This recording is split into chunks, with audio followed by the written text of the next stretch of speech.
जियो बछड़ू साढ़ हो जा। फगुनी बयार बहुत अरे कि मन करे छोड़ दी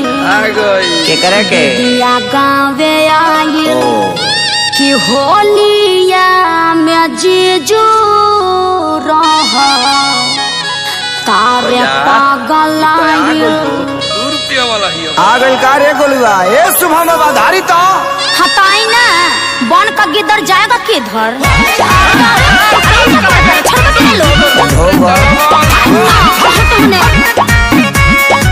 होलिया में आयल बानी जीजा तहरा गावे अच्छा बात तो हम तैयार जैसा लगला रंग लगावे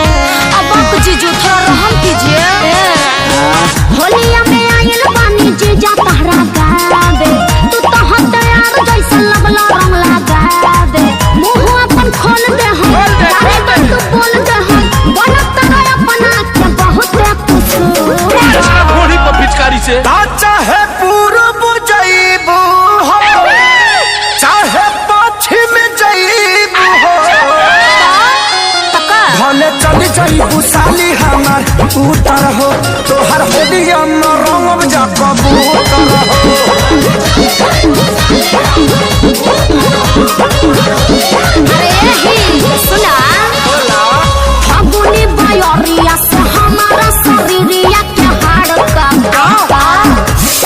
कहर होता वक्त पीछा करी या से जाड़ो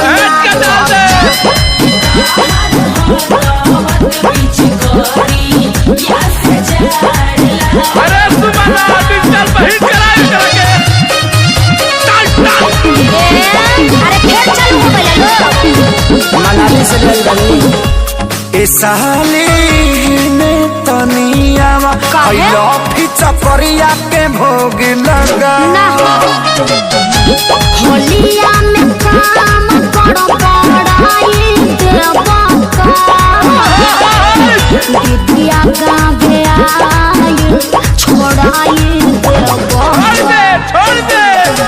पानी पानी फेंकला छोड़नी देखला लगे जंग ले ले बाबा न तारा सदा के कास्तु यार एकरा में ए साली नीचे जइबू हो अरे जियो बया ए लड़जी खींच जइबू हो अरे हिट बसेस के आनी आई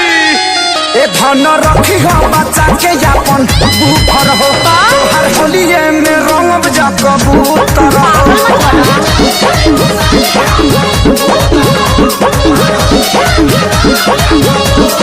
अरे होलिया क्या मुरचा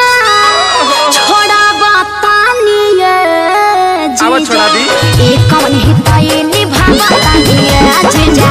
एक कवन हिताई निभा समझा लो इनका जीजा ना तो ठीक ना होई देखिए विवेक जी ठीक